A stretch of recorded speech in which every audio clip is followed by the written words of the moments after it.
자, 이제 실전 매매 전략 들어가 보도록 하죠. IBK 투자증권 분당센터 정경민 차장과 MBN골드 김영민 매니저입니다. 어서 들어오십시오. 네, 반갑습니다. 네. 자, 먼저 정경민 차장의 섹터 전략 어떤 내용인가요? 자, 화면 볼까요? 자동차, 현지 진출 자동차 부품주. 저걸 저점 매수라고 하기는 좀 애매한, 그러니까 너무 이제 종목들이 여러 가지다 보니까 네. 뭐 먼저 이제 반응이 나오는 종목들도 있고 아니면은 이제 뭐 아직 이렇게 누워 있는 종목들도 있기는 있는데 약간의 이벤트 드리븐이고요. 네. 이제 소문에 사서 뉴스에 파는 좀 단기 매매 전략. 일단 제가 지난번에 좀 꺼내봤었던 창투사는 뭐 조금 실패라고 좀 생각 들고. 뭐 다 어떻게 성공합니까? 네. 근데 뭐 단기간에 뭐 펀더멘탈로 이어지진 않겠지만 그래도 요즘에 자동차, 완성차 쪽이 워낙 대형주 중에서는 좀 강하게 좀 받쳐주고 있다 보니까 만약에 이제 5월 20일에서 22일 방한을 하는 우리 조 바이든 대통령? 바이든 대통령이 네.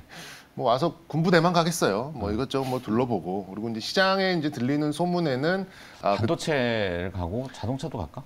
자동차 그때 이제 뭐 발표를 한다는 얘기죠. 평택까지 가는데 뭐 평택 뭐라고 했으면 군부대만 가는 거 아닐 거 아니에요. 뭐 헬기로 돌아보든 아니면 라인을 뭐 직접 가서 보든 간에 네. 뭐 지금 역시 이제 뭐 안보, 반도체, 자동차 요 세 개가 좀 중요한 그런 포인트가 되지 않을까. 시장에서는 이렇게 배터리 아닐까? 예상을 좀 하고 있죠. 배터리도 있네요. 배터리. 그러니까 범자동차죠. 뭐 이렇게 좀 볼 수 있는데 네. 뭐 총수들과의 소통 가능성도 충분히 있고요. 근데 좀 시간이 많지는 않아요. 뭐 2박 3일 일정이다 보니까 일단 현대 기아차는 북미에서 테슬라에 이어서 전기차 점유율이 2위를 차지했다라는 게 굉장히 좀 촉매로 작용할 가능성이 높아 보이고 이제 북미의 이제 공장 증설도 굉장히 임박했다라는 그런 소문도 좀 있습니다. 그래서 자동차와 반도체 그리고 배터리 쪽도 현대차와 SK온과의 또 협업, 뭐 북미 공장 뭐 신설 뭐 이런 얘기도 좀 나오고 있어서 이런저런 퍼즐을 좀 맞춰보면 아마도 이제 요 시점이 되지 않을까라고 하는 시장의 기대는 존재하는 것 같습니다. 그리고 이제 현대차와 기아차 이제 엘라바마와 조지아고 이제 사이에 제가 사진 하나를 좀 준비를 했는데 뭐 그렇게 중요한 사진은 아니에요. 뭐 이런저런 회사가 한때 이제 많이 돌아다녔던 많이 돌아다녔죠. 네. 그래서 이제 그 현대와 기아차, 엘라바마, 조지아 그 사이에 이제 여러 가지 여러 회사들이 있다. 잘 안 보이는데? 잘 안 보이네요. 네. 네. 인터넷만 찾아보셔도 다 보실 수 있습니다. 엘라바마주하고 조지아주 경계에 네. 기아차 공장이 있다는 얘기고. 기아차와 현대차 공장이 좀 다 있어요. 네, 근데 85는 뭐예요? 도로 이름이겠죠. 네. 죄송합니다. 그런데 저 라인이 아직은 전기차 전용 라인은 아니에요. 그러다 보니까 이제 저 부근에다가 전기차 이제 전용 라인을 하나 만들겠다 그래서 뭐 땡땡 금속부터 해서 정말 작고 오래된 그런 협력사부터 이제 현대 모비스 같은 이제 관련된 제 1차 벤더들까지 다 혹여나 준비되어 지금 있습니다. 화면이 좀 작을 수 있으니까 한번 쭉 기업만 이렇게 얘기해 주시면 쭉. 기업만 저걸 다 말씀드리긴 뭐 화신 뭐 네. 이런 종목 세종공업도 있고 화신, 세종공업, 네, 평화전공 평화전공. 있고 뭐 한라홀딩스, 만도, 대원광업, 아진산업, 뭐 모비스, SL, 뭐 세종공업, 동원금속 뭐 이런 종목들이 쭈르륵 있는데 뭐 이태원이에요, 저기? 저거를 다 뭐 이렇게 뭐 저 중에 하나를 딱 아무거나 찍어서 투자하시면 됩니다. 뭐 이렇게 말씀드리기는 좀 어려울 것 같고요. 그래도 어느 정도 이제 전기차 쪽에 좀 특화된 이제 그런 기업들이 아무래도 이제 이런 전기차 라인을 확장한다라는 이제 그런 논리에서 네. 본다면 훨씬 더 유리하겠죠. 그래서 일단 점점 확대해주고 있어 지금. 그래서 일단 뭐 구형 테크나 상신 브레이크 같은 종목은 미리 좀 이 뉴스와 어떤 이제 시장의 심리를 미리 반영하는 종목들도 있었고. 약간 오르려다가 만 종목들이 이제 뭐 아진산업이나 코프라 같은 종목들이 반응은 한번 나왔는데 좀 숨죽이고 있고 코다코 같은 종목은 뭐 하락 후에 반등을 못하는 종목들도 있어요. 그렇기 때문에 말씀드렸듯이 약간 이제 전기차 라인 혹은 뭐 에이다스 쪽 전장 쪽에 좀 특화를 좀 가지고 있는 그런 기업들 위주로 좀 보시면 되겠다 말씀드리고 싶고 근데 이제 저런 부분은 있어요. 지금 현대차와 기아차가 각각 내놓은 가이던스가 연간 영업이익이 8조대와 6조대입니다. 근데 사실상 이 올해 1분기 실적을 뜯어보면 이제 상대적으로 선방을 해서 우리들의 좀 눈높이를 좀 이렇게 충족을 했다 이거지. 이게 절대적으로 이제 YOY로 이렇게 늘어나는 그런 수치는 아니거든요. 그러니까 네. 다시 말씀드리면 자동차 쪽도 지금 없는 살림에 그나마 좀 잘 성과를 내서 이렇게 좀 주가가 올라가다 보니까 이 없는 살림에 이렇게 나눠주기는 쉽지 않은 것 같아요. 오케이. 그러니까 다시 말씀드리면 부품사들한테 마진을 왕창 이렇게 안겨주기에는 아직 이제 자동차 쪽이 좀 녹록치 않은 상황이니까 굉장히 좀 선별적으로 가시면 좋겠다라는 말씀을 좀 드리고 싶고 네. 그래서 뭐 종목을 좀 골라본다면 뭐 여러 종목이 있겠습니다만 뭐 이제 현대차랑 궤적을 거의 비슷하게 움직이고 있는 SL. SL. 뭐 이거는 이제 뭐 김영민 매니저도 뭐 몇 차례 좀 언급을 네. 했던 종목이고 저도 좀 언급을 했던 종목이고 뭐 셰시나 뭐 에이다스 그다음에 램프 이런 쪽에 좀 특화된 그런 기업으로 좀 보시면 될 것 같고요. 그다음에 이제 전기차 쪽 부품으로 봤을 때는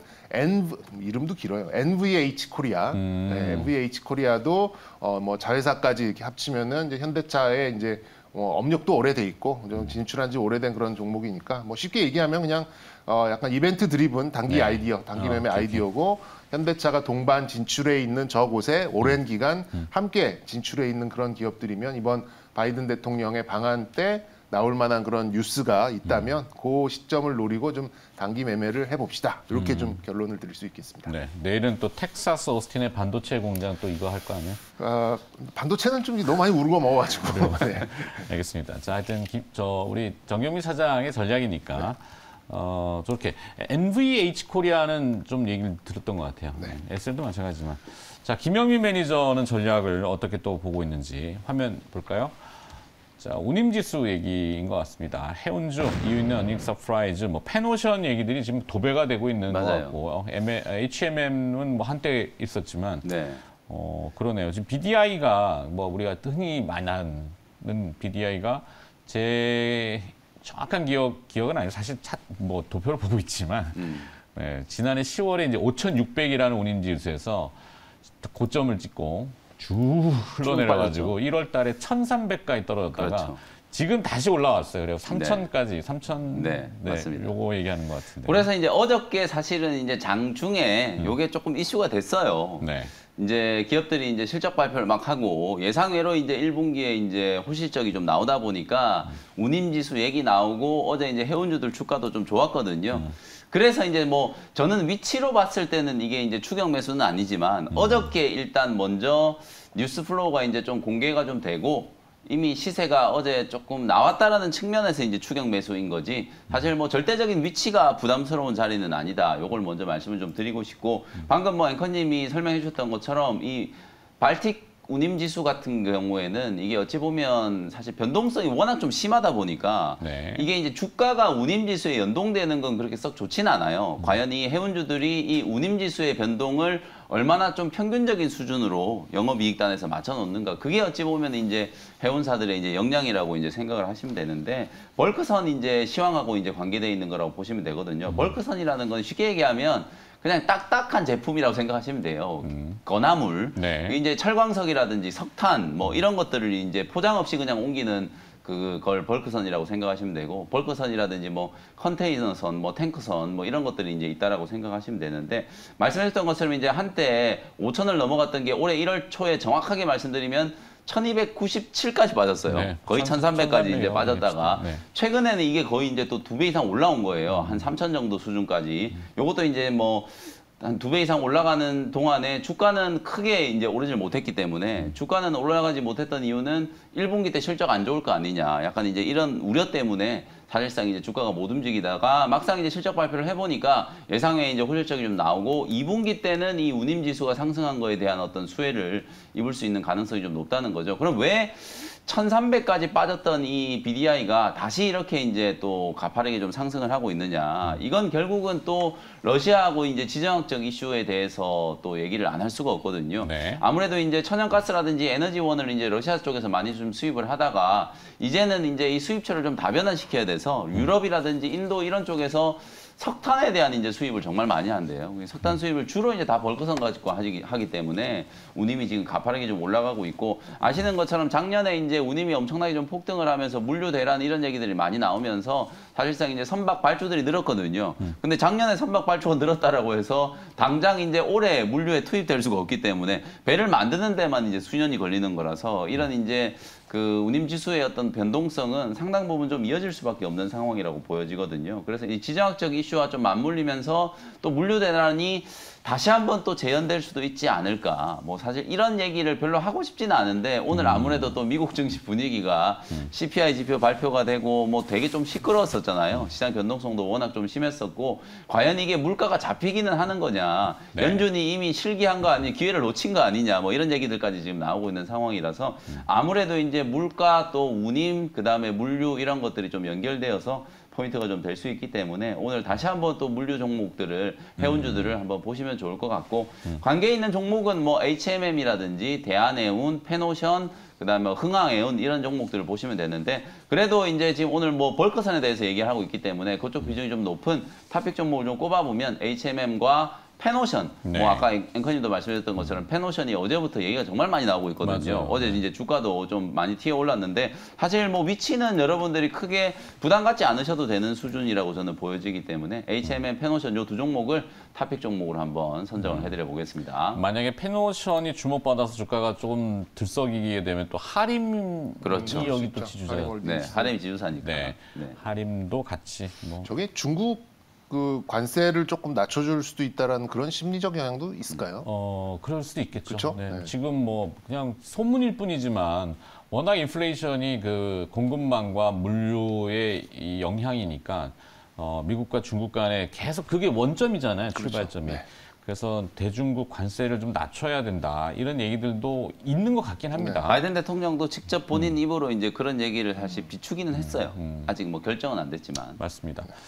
자, 하여튼 오늘 그 두 내용을 다시 정리해서 화면으로 한번 보도록 하죠. 김영민 매니저의 물류 얘기, HMM, 페노션, 특히 페노션 쪽을 좀 많이 강조를 하신 것 같고, 추격 매수 이렇게 전략 버티자. 그리고 또 이제 정영민 사장은 조 바이든 대통령의 방한 시점과 맞물려서 이벤트 드리븐으로 자동차 부품주, 특히 이제 미국 현지화 전략을 하고 그렇죠. 있는 네. SL 이렇게 정리하도록 하고 이제 일반 장도로 넘어가겠습니다.